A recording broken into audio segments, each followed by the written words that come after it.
Were you always a Christian, or were you raised into a Christian household? And even if you were raised in a Christian household, I really feel like this Bible verse applies for anyone that has ever been delivered from anything in their life, in their walk, by not going back to those things.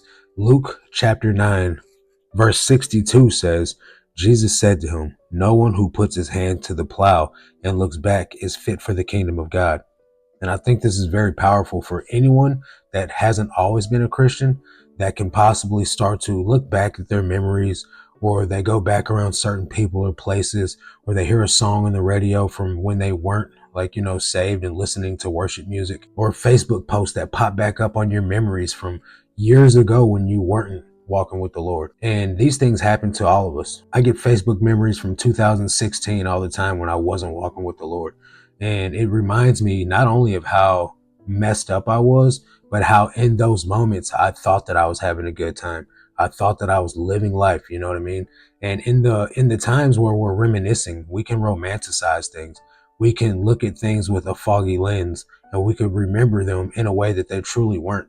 When I was chasing drugs and I was chasing money, I thought that that was life. When I look back at it now, I'm like, man, I was miserable for real during those times.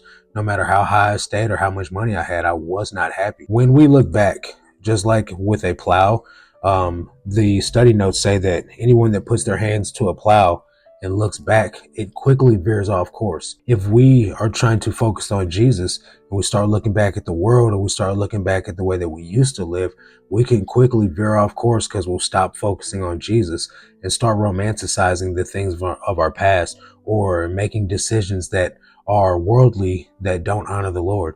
And when we do these things, we run the risk of falling away from the faith. I mean, honestly, it'll start out small, but it always grows because sin grows. You can never satisfy sin. So getting it out of your system, or just, letting it run its course, these are not things that work. You have to take action. You have to turn and focus back on Christ. That's going to be the resolution. Don't romanticize your past. Don't look back at the past and be like, oh, I wish I could still do these things. Focus on Jesus. Remember that he delivered you from these things. And remember that now you are a child of God and you have a peace unlike no other. These things, they promise joy, but they never fulfill it, guys. So if you have found yourself with your hand on the plow, keep looking forward. Keep driving the plow the right way. Don't look back. Don't be like Lot's wife, turning back, looking at Sodom and Gomorrah, and turn to a pillar of salt. You might not turn into a pillar of salt, but you can definitely throw your walk off course, and you could end up in the wilderness for, an indeterminate amount of time. And this isn't even what you truly intended for. You just got to thinking about your past. Don't think about the past though, guys. Leave that stuff where it's supposed to be, in the past. Look forward, focus on Jesus, walk with the Lord, keep your eyes focused on heaven, guys. Keep your mind focused on biblical things. That's going to do it for this one. I know it's real quick, short, right to the point. Catch you guys on the next one. Until then, God bless.